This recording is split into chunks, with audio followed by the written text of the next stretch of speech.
హరే కృష్ణ హరే కృష్ణ అందరికీ ఈరోజు లెవెల్ 3 క్లాస్కి అందరికీ కూడా ఇస్కాన్ శ్రీ శ్రీ రాధా గోవింద ఆలయం తరపున స్వాగతం సుస్వాగతం.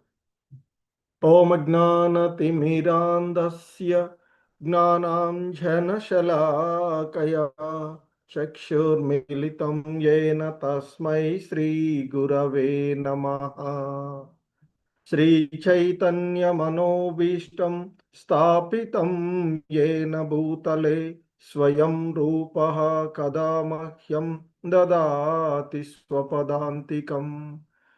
वन्देऽहं श्रीगुरो श्रीयुतपदकमलं श्रीगुरून् वैष्णवांश श्रीरूपं साग्रजातं सहगण रघुनाथान्वितं तं सजीवं साद्वैतं सावधूतं परिजनसहितं कृष्णचैतन्यदेवं श्रीराधाकृष्णपादान् सहगणललिता श्रीविशाखान्वितांश नमो विष्णुपादाय कृष्णप्रेष्ठाय भूतले श्रीमते भक्तिवेदांत स्वामिनिति नामिने. नमस्ते सारस्वते देवे गौरवाणी प्रचारिणे निर्विशेष शून्यवादी पाश्चात्यदेशतारिणे. जय श्री कृष्ण चैतन्य प्रभु नित्यानंद श्री अद्वैत गदाधर श्रीवासादि गौर भक्त वृंद. हरे कृष्णा कृष्ण कृष्ण हरे हरे हरे राम राम राम हरे हरे. హరే కృష్ణ. సో ఇస్కాన్ శ్రీ శ్రీ రాధా గోవింద ఆలయం మంగళూరు కర్ణాటక తరపున ఈరోజు లెవెల్ 3 శ్రీ ఈశోపనిషత్ క్లాసులకు అందరికీ కూడా స్వాగతం సుస్వాగతం. సో ఈ ఈశోపనిషత్ మనిషిని దేవదేవుడైనటువంటి శ్రీకృష్ణుడికి దగ్గరగా చేర్చేటువంటి జ్ఞానము ఇది. సో మరి దీనిని ఆ ఇస్కాన్ సంస్థాపక ఆచార్యులైనటువంటి శ్రీల ప్రభుపాదుల వారి యొక్క వివరణం ద్వారా ఈ ఈశోపనిషత్తును చూస్తూ ఉన్నాము. సో ఈ క్రమంలో ఇప్పటి వరకు మనము 10 మరి మంత్రాలను పూర్తి చేసుకున్నటువంటిది. ఈరోజు 11వ మంత్రాన్ని మనము చూడబోతూ ఉన్నటువంటిది. సో మంగళాచరణం. ఓం పూర్ణమద పూర్ణమిదం పూర్ణాత్ పూర్ణముదచ్యతే పూర్ణస్య పూర్ణమాదాయ పూర్ణమేవావశిష్యతే.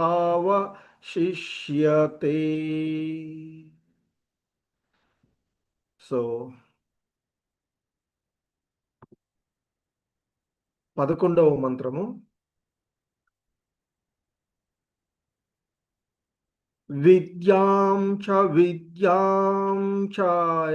యస్ తద్వేదో భయం సహ అవిద్యయా మృత్యుం తీర్త్వా విద్యయామృతస్నుతే.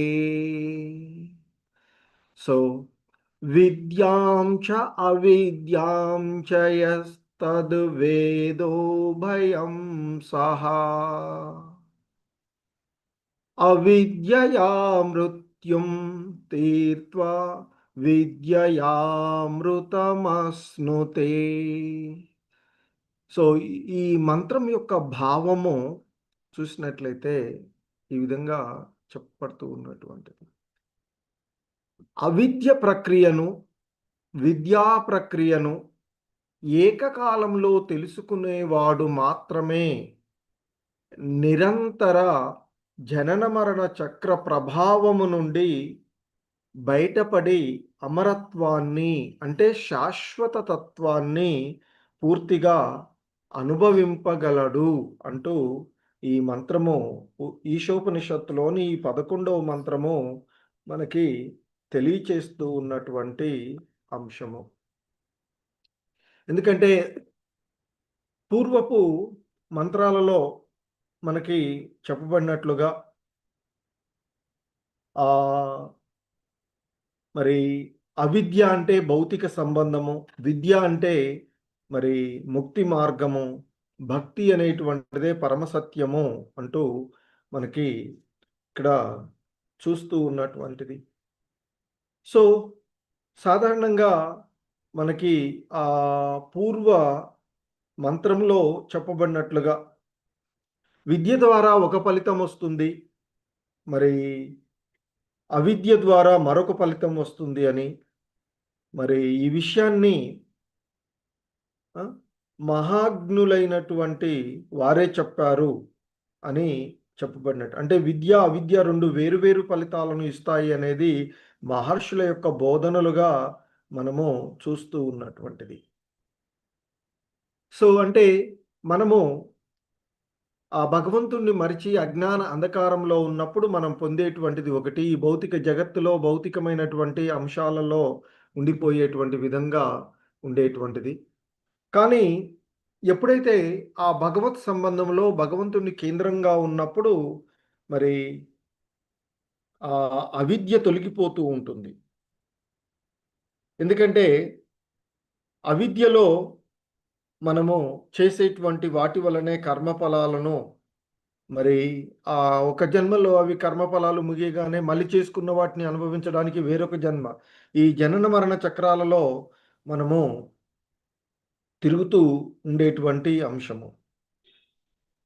సో కనుక మరి అవిద్య ఈ భౌతికమైనటువంటి సంబంధం ఎప్పుడైతే విద్యలో మనం నిమగ్నమై ఉంటామో ఆ కారణంగా ఇక మరి ఆ అవిద్య అంతా తొలగిపోయి ఆ భగవత్ సంబంధంలోనే మనము ఉండి మరి ఈ జనన మరణ చక్రాల నుండి బయటపడి ఉండేటువంటి అంశము మనకి ఇక్కడ చెప్పబడుతూ ఉన్నటువంటిది. సో కనుకనే అవిద్య ప్రక్రియను, విద్యా ప్రక్రియను అంటే ఆత్మజ్ఞానాన్ని, అంటే భగవంతుడు అంటే ఏమిటి, మరి పరమాత్ముడు అలాగే ఆత్మ, వీరిద్దరికి మధ్య ఉండేటువంటి సంబంధాన్ని ఎరిగి ఉన్నటువంటిది. సో అందుకే మనకి ఇక్కడ ఈ శ్లోకంలో చెప్పబడుతూ ఉన్నట్లుగా విద్యాంచ అవిద్యాంచ, విద్యను మరియు అవిద్యను అంటూ చెప్పు. విద్యాంశ అవిద్యాంశ, మరి ఇక్కడ యహ తద్వేద ఉభయగం సహా అంటూ చెప్పబడుతున్నటువంటిది. అంటే ఎవడైతే ఈ రెండింటిని సరిగా తెలుసుకుంటాడో, అంటే విద్య అవిద్యల యొక్క భేదాన్ని సరిగా తెలుసుకోగలిగినటువంటి వాడు, అంటే ఆ విద్య అవిద్య రెండింటిని సరిగా అర్థం చేసుకోగలిగినటువంటి వాడు, అవిద్యయా మృత్యుం తీర్త్వా, అవిద్య వలన మరి ఇక్కడ ఆ మృత్యువుని, భౌతికమైనటువంటి బంధాన్ని దాటి అవిద్య వల్ల కలిగేటువంటి ఆ భౌతిక బంధం ఏదైతే ఉందో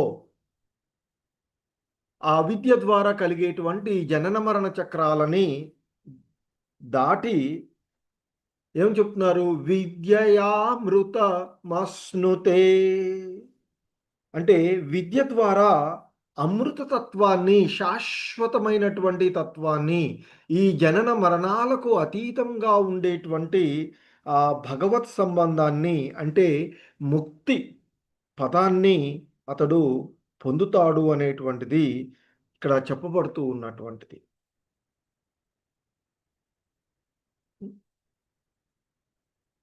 సో కనుకనే మనకి ఆ భగవద్గీతలో చెప్పబడినట్లుగా ఆ యజ్ఞార్థాత్ కర్మణో జ్ఞానత్ర అంటూ మనకి ఆ భగవద్గీత 3వ అధ్యాయంలో చెప్పబడుతూ ఉంటుంది కదా. కర్మను యజ్ఞార్థం చేస్తే బంధనము ఉండదు. అంటే మనం చేసేటువంటి కర్మలను యజ్ఞంగా చేసినట్లయితే మరి ఎటువంటి కర్మ బంధనాలు ఉండవు అనేటువంటిది మనకి ఇక్కడ చెప్పబడుతూ ఉన్నటువంటి అంశం. సో కాబట్టి మనం చేసేటువంటి ప్రతి విషయాన్ని కూడా భగవత్ సంబంధంలోనే చేయడం ద్వారా ఈ జనన మరణ అంటే చేసేటువంటి కర్మలు అకర్మలుగా ఉండి మనకు ఎటువంటి బంధనాన్ని కలిగించవు అనేటువంటిది ఇక్కడ చెప్పబడుతూ ఉన్నటువంటిది. సో ఎందుకంటే శ్రీల ప్రభుపాదుల వారు భాష్యంలో మనకి వివరిస్తూ ఉన్నట్లుగా భౌతిక ప్రపంచము సృష్టించబడినప్పటి నుండి మానవులందరూ ఈ శాశ్వతమైనటువంటి జీవితాన్ని అంటే జీవన విధానాన్ని పొందడానికి ప్రయత్నం చేస్తూనే ఉంటారు అని చెప్తారు. కానీ మరి ప్రకృతి శాసనము నువ్వు ఎవడు కూడా ఉల్లంఘించడానికి వీల్లే. ఎందుకంటే ఆ భగవంతుని యొక్క శక్తులలో కాలము అనేటువంటిది ఒక శక్తి. మరి ఆ కాలం ఎవరిని ఇక్కడ మరి అది హరించి వేసేస్తుంది. కాలక్రమంలో పుట్టడము, పెరగడము, కొంతకాలం నిలిచి ఉండడము, తత్సంబంధమైనటువంటి వాటిని ఉత్పత్తి చేయడము, చివరికి అది క్షీణిస్తూ చివరికి నశించిపోవడం. సో కాబట్టి ఈ ప్రకృతి నియమం ప్రకారము ఎవడు కూడా మృత్యు హస్తము నుండి తప్పించుకోలేకపోతూ ఉన్నటువంటిది. ఎన్నో ఎన్నో ఇప్పుడు మనం ఈ భౌతిక జగత్తులో ఎంతో పురోభివృద్ధి చెందాము, దాన్ని సృష్టిస్తున్నాము, ఇది చేస్తున్నాము అని చెప్తారు. ఎవడు కూడా మరణాన్ని ఆపేటువంటిది మాత్రం ఎవడూ చేయలేదు. ఎందుకంటే అది దేవదేవుడైనటువంటి ఆ భగవంతుని యొక్క శక్తులలో ఒకటిగా ఉండేటువంటిది. మరి ఈ భౌతిక జగత్తులోకి వచ్చినటువంటి మనకి ఈ జగత్తును వదిలి ఇది అశాశ్వతమైనది అని తెలుసుకోలేక దీన్ని వదిలేసి వెళ్ళాలంటే ఎవడికి ఇష్టం ఉండదు. అందుకే మనకి ఏదైనా చిన్న రాగానే అబ్బో ఏమవుతుందో అని వెంటనే డాక్టర్ దగ్గరికి వెళ్ళి చేయించుకొని చేస్తాం. ఈ రోగాలను ముసలితనాన్ని ఎవడు కూడా కోరుకోడు. మరి కానీ ప్రకృతి నియమము ఎవరిని కూడా ఈ జన్మ మృత్యు రోగాల నుండి విముక్తి చేయదు. ఎప్పుడు చేస్తుంది? మన జీవన విధానంలో మనం ఈ అవిద్య నుండి బయటపడినప్పుడు అప్పుడు శాశ్వతమైనటువంటి అమృతత్వము అని చెప్తున్నారు. అంటే శాశ్వతమైనటువంటి ఆనందాన్ని ఎక్కడ ఆ గోలోక వృందావనంలో ఆ భగవంతుని ధామాన్ని చేరుకున్న తదుపరి పొందగలిగేటువంటిది అది. సో కనుక మరి భౌతిక జ్ఞానాభివృద్ధి మనం ఏదైతే ఇక్కడ వృద్ధి చెందామో అది చేస్తున్నాము, ఇది చేస్తున్నాము అనేటువంటిది ఏది కూడా మరి ఈ జనన మరణ చక్రాల పరిష్కారాన్ని చేయలేనటువంటిది. అంటే మానవులను వృద్ధాప్యం నుండి కానీ మృతి రోగాలను బారిపడకుండా రక్షించడం అనేటువంటిది కనిపెట్టలేదు. కాకపోతే దాన్ని నివారణకు దీనికి ఇదే అని చెప్తున్నారు. సో మరి ఈ భౌతిక జగత్తులో ఎంత పురోభివృద్ధి చెందినా మరి ఎలాగైతే మనకి ఇంతకుముందు చూస్తాము హిరణ్యకశిపుడు, హిరణ్యాక్షుడు, రావణుడు వంటి అసురులు ఎంతోమంది విర్రవీగి మేమే అన్నీ చేస్తూ ఉన్నాను పురాణాల నుండి మనం తెలుసుకోవచ్చు. హిరణ్యకశిపుడు కానీ హిరణ్యాక్షుడు కానీ వీళ్ళంతా కూడా. సో మరి ఎందుకంటే వాళ్ళు ఈ భౌతికమైనటువంటి సంపదలతోనూ అవిద్యా బలంతోనూ మరణాన్ని జయించడానికి ఎందుకంటే మనకి హిరణ్య కశిపుడు గురించి తెలుసు కదా. బ్రహ్మ గురించి కఠోరమైనటువంటి తపస్సు చేస్తాడు. మరి బ్రహ్మ వచ్చినప్పుడు తాను మరణించకుండా అమరత్వాన్ని పొందే వరం ఇవ్వమని కోరుకుంటాడు. ఎందుకంటే మరి ఈ భౌతిక జగత్తులో ఆయనే గొప్పవాడిగా వీళ్ళంతా ఫీల్ అయ్యేటువంటిది. మరి బ్రహ్మదేవుడు లోకాలను సృష్టించేటువంటి వాడైనప్పటికీ కూడా, సృష్టికర్త అంటే ద్వితీయ సృష్టికర్త అయినప్పటికీ కూడా ఆయన అమరుడు కాడు.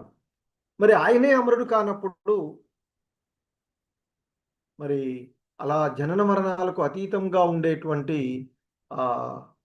దాన్ని ఎలా ఇవ్వగలడు? అందుకే బ్రహ్మ అది నా వల్ల అవ్వదు. ఎందుకంటే నాకు కూడా మరణం ఉంటుంది. అది కాకుండా ఇంకేదో కోరుకో అంటే అప్పుడు మరి హిరణ్యకశిపుడు, హిరణ్యం అంటే మనకి బంగారం, కశిపు అంటే మెత్తని పరుపు అని చెప్తుంటారు. అంటే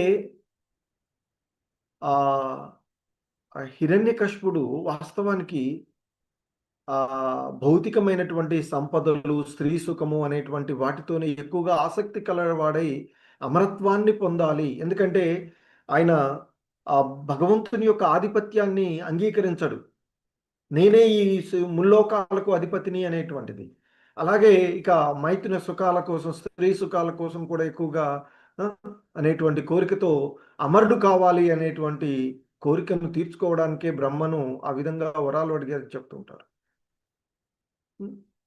అందుకే అయితే మరి అమరత్వం ఇవ్వలేనని చెప్పినటువంటి కారణంగా హిరణ్యకశిపుడు ఏం చేస్తాడు? ఈ సృష్టిలో ఉండేటువంటి మానవుల చేత కానీ, జంతువుల చేత కానీ, దేవతల చేత కానీ, ఒక రకంగా చెప్పాలంటే సృష్టిలో ఉండేటువంటి 84 లక్షల రకాలైనటువంటి జీవజాతుల్లో దేనితో కూడా చంపబడకూడదు నేను. అలాగే నేను భూమిపై కానీ, గాలిలో కానీ, ఎలాంటి ఆయుధాల చేత కానీ మరణించకుండా ఉండే విధంగా నాకు వరాన్ని ఇవ్వమని అడుగుతాడు. సరైన బ్రహ్మ ఆ విధంగానే తదాస్తు అంటాడు. మరి ఎంతో తెలివిగా నేను ఆలోచించాను అనుకుంటూ భౌతికమైనటువంటి ఆ అజ్ఞాన విధానంలో ఆ హిరణ్యకశిపుడు, ఎందుకంటే ఈ సృష్టిలో 84 లక్షల జీవజాతుల్లో ఏది నన్ను చంపొద్దు అన్నాడు. భూమి మీద కానీ, గాలిలో కానీ, నీటిలో కానీ. ఇక ఆయన అంతకం అంటే ఏం లేదు. కానీ మరి దాంతో విర్రవీగుతూ సాధువులను ఇబ్బందికి గురి చేసినటువంటి తన కుమారుడైనటువంటి హిరణ్యకశిపుడిని మరి చంపడానికి ప్రయత్నాలు చేసి విఫలమైనటువంటి వాడు ఆ హిరణ్యకశిపుడు. మరి భగవంతుడు తాను చెప్తారు భగవద్గీతలో, పరిత్రాణాయ సాధూనాం వినాశాయ చ దుష్కృతాం అని చెప్తారు. అంటే సాధువులను రక్షించుకోవడానికి, దుర్మార్గులను శిక్షించడానికి నేను ప్రతి యుగంలోనూ అవతరిస్తాను అని చెప్తారు కదా.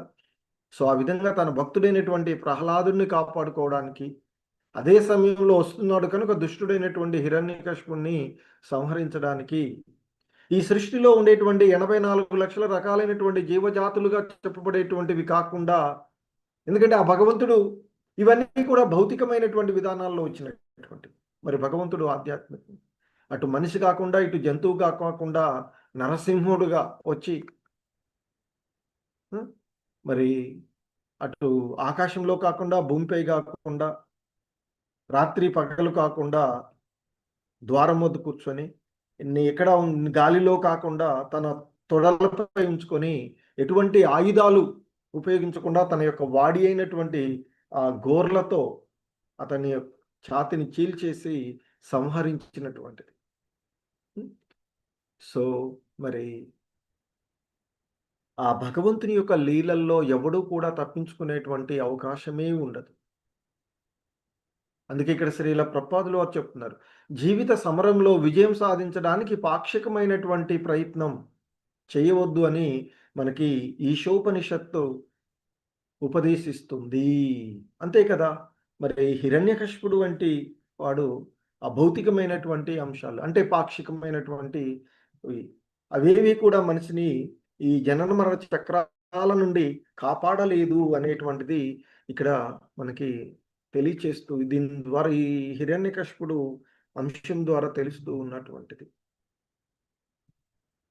ఎందుకంటే మనుగడ కోసం అందరూ కూడా తీవ్రంగా ప్రయత్నం చేస్తూ ఉంటారు. కానీ ప్రకృతి శాసనాలు చాలా కఠినము, వేగవంతమైనవి కావడం వల్ల ఎవ్వడూ కూడా వాటిని అతిక్రమించలేరు.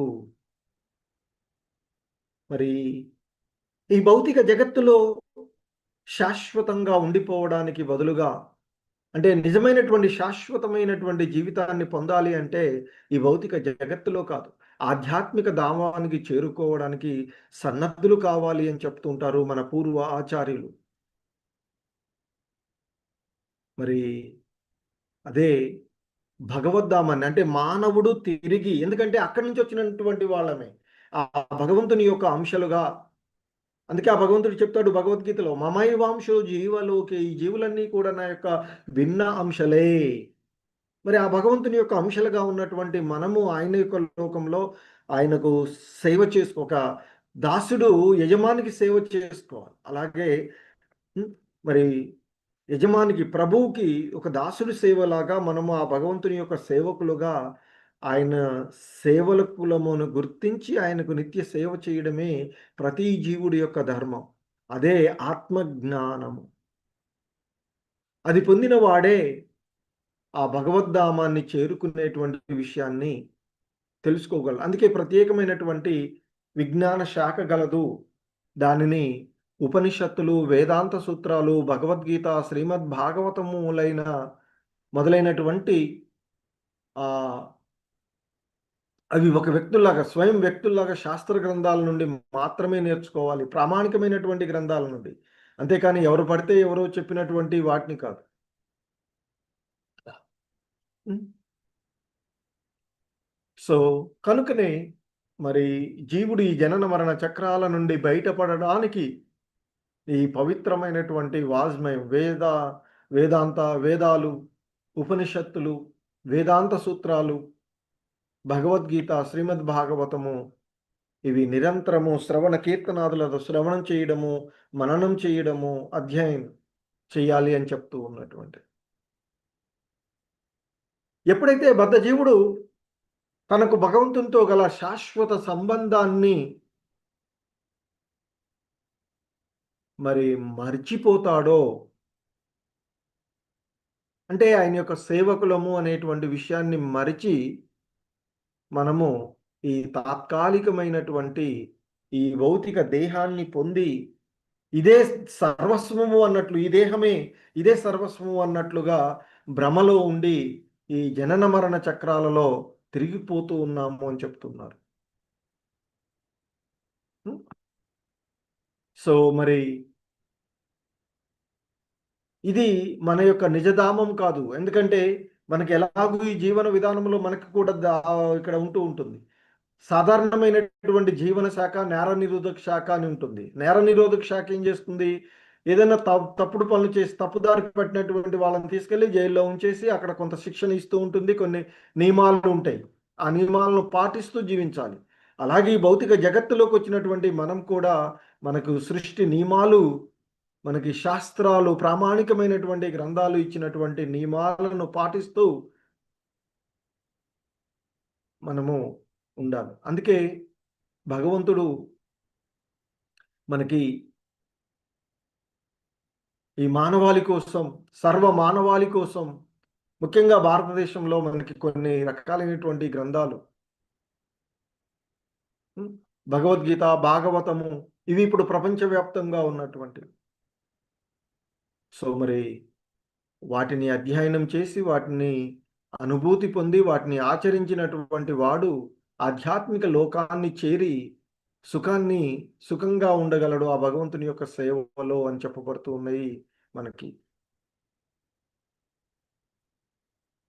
మరి మానవుడు భగవద్ధామాన్ని చేరడానికి సాధనమైనటువంటి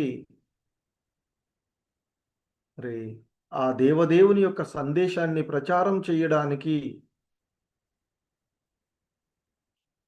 తన ధామము నుండి తన నిజధామము నుండి ప్రామాణికులైనటువంటి సేవకులను పంపుతూ ఉంటాడు అని చెప్తూ ఉంటుంటారు.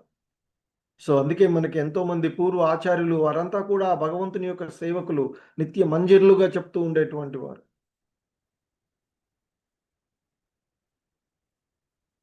సో మరి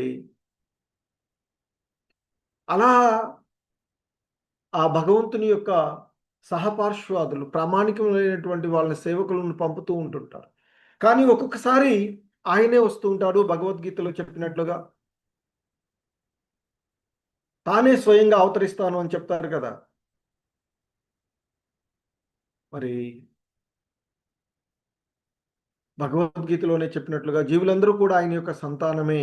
ఆయన యొక్క అంశభూతలు కావడం వల్ల మరి ఇక్కడ ఉండేటువంటి భౌతిక పరిస్థితుల నుండి మరి వీటిని చూసి జాలిపడి, ఎందుకంటే పిల్లలు బాధలు పడుతూ ఉంటే తల్లిదండ్రులు ఎలాగైతే ఇదవుతూ ఉంటారో, మరి నిజమైనటువంటి తల్లిదండ్రులు ఆ రాధాకృష్ణులు మనకి.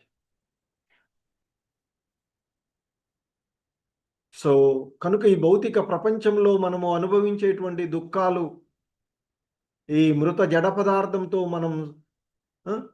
సరిపుచ్చుకోలేమని మనకి కొన్ని జ్ఞాపకం చేస్తూ ఉంటుంటారు. హెచ్చరికలు ఉంటాయి. మనకి కొన్ని ప్రామాణికమైనటువంటి శాస్త్రాల్లో కొన్ని విషయాలు చెప్పబడుతూ ఉంటాయి. కానీ ఆ విషయాలను మనము తెలుసుకోలేకుండా నరాధముల్లాగా ఉండిపోతూ ఉంటుంటాం.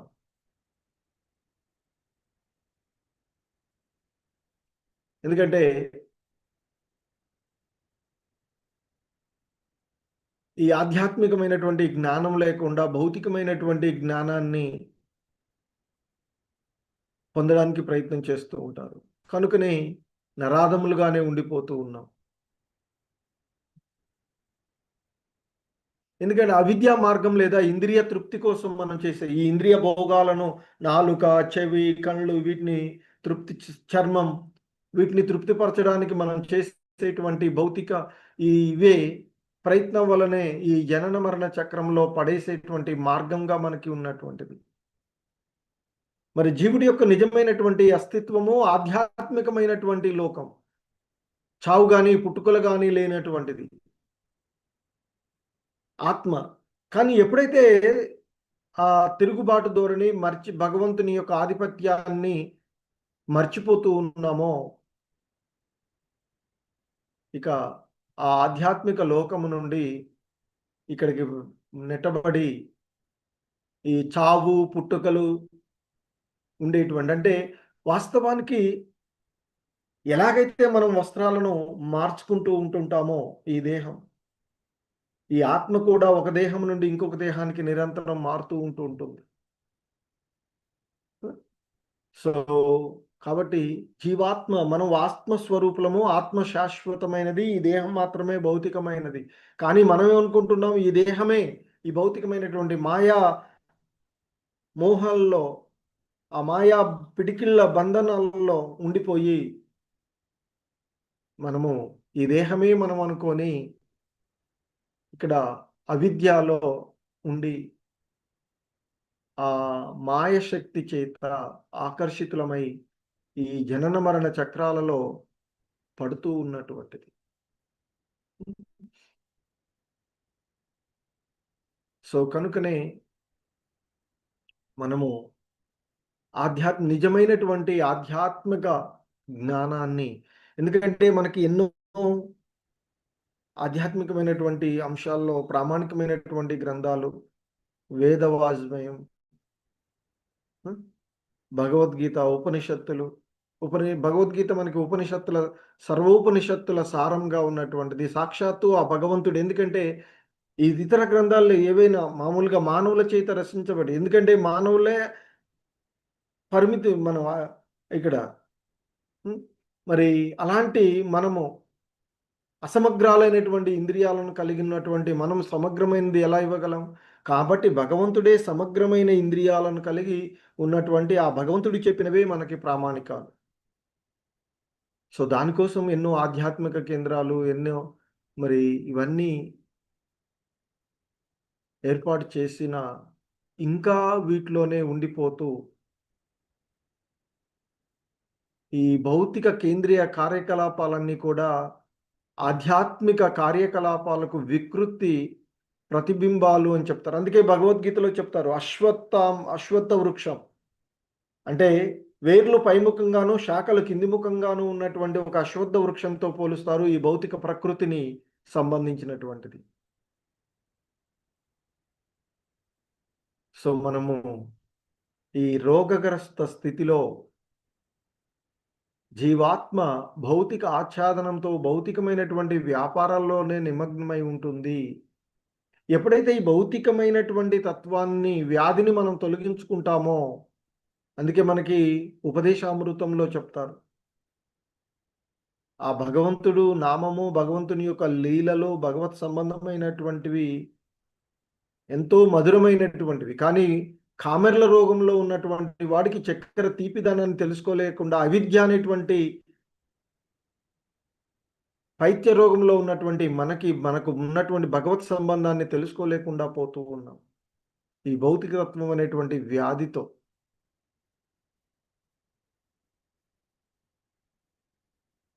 మరి అందుకే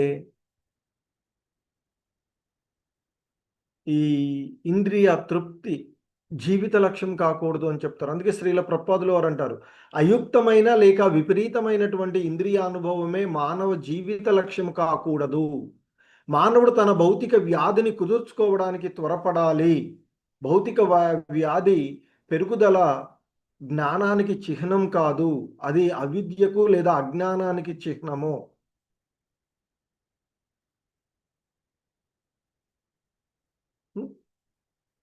సో మనం సాధారణంగా జ్వరం అని చెప్తూ ఉంటుంటాం. సాధారణ ఆరోగ్యంగా ఉంటే ఏంటి, మన యొక్క శరీర ఉష్ణోగ్రత 98.6 డిగ్రీలకు వరకే ఉండాలి. అంతకంటే ఎక్కువ 105, 107 వచ్చినాయి అనుకోండి, రోగంలో ఉన్నట్లు అవుతూ ఉంటుంటుంది. సో అలాగే మన యొక్క స్థితి కూడా ఈ ఇంద్రియ భోగ వాంఛల నుండి బయటపడి మరి ఈ ఇంద్రియ తృప్తిని అనుభవించాలనుకుంటే మనము మన యొక్క ఆరోగ్యాలని కోల్పోతూ ఉన్నాం. దాన్ని తిరిగి పొందాల్సినటువంటి అవసరం ఉంటూ ఉంటుంది. ఎలాగైతే జ్వరాన్ని తగ్గించుకున్నామో అలాగే ఈ భౌతికమైనటువంటి భావనల నుండి బయటపడి మరి ఆ ఆధ్యాత్మిక జ్ఞానాభ్యాసాన్ని విడిచిపెట్టి ఈ భౌతిక జ్ఞాన అభివృద్ధిని కోసం చేస్తూ ఉన్నటువంటి ఫలితమే ఈ మరణం, జనన మరణాలు మనకు ఉండేటువంటిది. సో కనుక మరి మరణానికి దారితీసేటువంటి ఈ హానికరమైనటువంటి మార్గాన్ని అనుసరించరాదు అంటూ మనకి ఈశోపనిషత్తు హెచ్చరిస్తూ ఉన్నటువంటి అంశం. ఈ క్రూరమైనటువంటి మృత్యువాత పడకుండా పూర్తిగా ఈ జనన మరణాలకు అతీతంగా ఉండే ఆధ్యాత్మిక జ్ఞానాన్ని పెంచుకోవాలి. అదే జీవుడి యొక్క లక్ష్యము. ప్రతి జీవుడు కూడా ఆ భగవంతుని యొక్క ధామాన్ని, భగవంతుని యొక్క సేవకులుగా భగవంతునికి ప్రేమయుత భక్తియుత సేవలు చేస్తూ మరి ఎలాగైతే భౌతికమైనటువంటి జ్వరాలను, వేడిని తగ్గించుకొని సాధారణమైనటువంటి స్థితికి వస్తూ ఉన్నామో అలాగే మనం కూడా మరి నిజమైనటువంటి జ్ఞానాన్ని మర్చిపోయినటువంటి కారణంగా ఇంద్రియ తృప్తి కోసము మనం చేస్తూ ఉన్నటువంటి ప్రయత్నము మన యొక్క వాస్తవమైనటువంటి ధర్మాన్ని దుర్వినియోగపరుస్తూ ఉన్నట్లు. సో వీటి నుండి బయటపడి, అంటే మన ధర్మం, మన యొక్క విధి, మనం చేయవలసినటువంటిది తెలుసుకొని శాస్త్రయుక్తంగాను మరి మనము మన ధర్మాన్ని పాటిస్తూ ఈ భవబంధనాల నుండి బయటపడి ఆధ్యాత్మిక జగత్తుకు చేరుకోవాలంటారు. వాస్తవానికి ధర్మనిష్ట, ఆత్మ సాక్షాత్కారం కోసమే ఉద్దేశించబడింది అని చెప్తుంటారు. ఇవన్నీ కూడా మనకున్నటువంటి ఇంతకుముందే చెప్పుకున్నటువంటి వర్ణాశ్రమ విధానాలన్నీ కూడా బ్రహ్మచారి, గృహస్థ, వానప్రస్థ, సన్యాసాశ్రమం, అలాగే బ్రాహ్మణులు, క్షత్రియులు, వైశ్యులు, శూద్రులు, ఇవన్నీ కూడా మనకి ఆత్మ సాక్షాత్ క్రమక్రమంగా మనం మన యొక్క స్థితులను తెలుసుకోవడానికి. సో మానవ జీవిత లక్ష్యము విద్య అంటే ఈ యథార్థ జ్ఞానం, అదే భగవద్విజ్ఞానాన్ని తెలుసుకోవడం, మంచి బుద్ధితో కూడినటువంటి ఆరోగ్యవంతమైనటువంటి జీవితాన్ని మనం గడపాలి అంటే ఈ జన్మ మరణాలకు అతీతంగా జరా వ్యాధులు ఏదైతే వీటి నుంచి బయటపడాలి అంటే ఆ ఇంద్రియ తృప్తి కోసం అవిద్య అభ్యసించకుండా జ్ఞాన వైరాగ్యాలతో కూడినటువంటి యథార్థమైనటువంటి జ్ఞానం, నిజమైనటువంటి విద్యను మనము తెలుసుకోవాలని ఉద్దేశించినటువంటిది. పరమసత్యాన్ని తెలుసుకోవడానికే మానవ జీవితాన్ని వినియోగించాలి అని మరి శ్రీమద్ భాగవతంలో మనకి తెలియచేస్తుంది. ఆ పరమసత్యము బ్రహ్మ, పరమాత్మ, చివరికి దేవదేవుడు. ఎందుకంటే అపరతత్వము 3 రకాలుగా అనుభూతి అవుతుంది అని చెప్పి, బ్రహ్మజ్యోతిగాను, పరమాత్మగాను, చివరికి దేవా భగవాన్ గాను. సో ఇవన్నీ కూడా మనకి ఈ మార్గంలో ఒక సోపాన క్రమం లాగా మనము అనుభూతి అవుతూ ఉండేటువంటిది.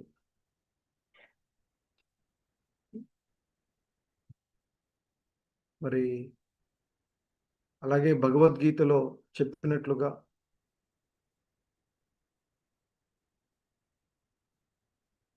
ఈ విద్యా లక్ష్యానికి ఖచ్చితమైనటువంటి మార్గము ఇక్కడ శ్రీల ప్రభుపాదుల వారు చెప్తారు.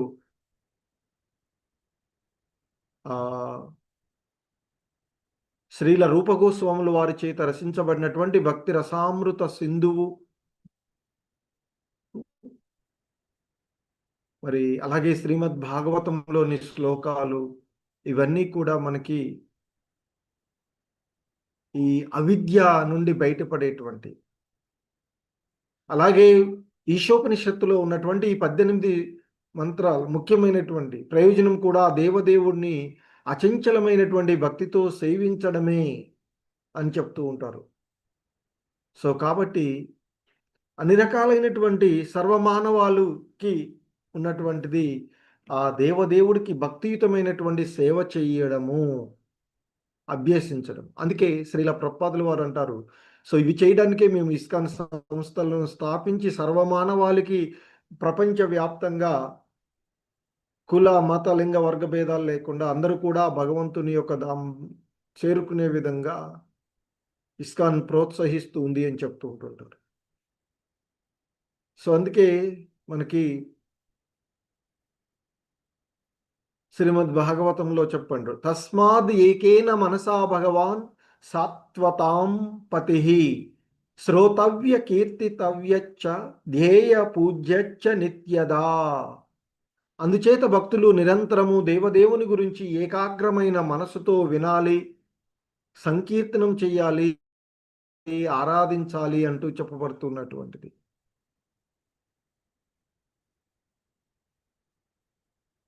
అలాగే మనకున్నటువంటి ధర్మార్థ కామ మోక్షాల్లో ధర్మ అర్థ కామాలు 3 కూడా భగవంతుణ్ణి భక్తియుత సేవ ప్రాప్తికి దారితీసేవిగా ఉండకపోయినట్లయితే మరి అవన్నీ కూడా అవిద్య తాలూకాల్లో ఉండేటువంటి భిన్న రూపాలే అని మనకి ఇక్కడ చెప్పబడుతూ ఉన్నటువంటిది. సో కనుక మరి శాస్త్రాలు చూపిన విధంగా ఆ భగవత్ సంబంధంలో ఉండి జ్ఞానాన్ని పొంది జనన మరణాలకు అతీతంగా దివ్యమైనటువంటి ధామాన్ని, అంటే ఆ భగవంతుడితో మనకున్నటువంటి సంబంధాన్ని ఎరిగి ఆ విధంగా ప్రవర్తించడం ద్వారా ఈ జనన మరణాలకు అతీతంగా భగవంతుని యొక్క దివ్యధామాన్ని చేరుకోగలము అంటూ చెప్పబడుతూ ఉన్నటువంటి అంశం. హరే కృష్ణ. జగద్గురు శ్రీల ప్రభుపాద్కి జై. సో ఇది ఈరోజు మనకి ఈ మంత్రంలో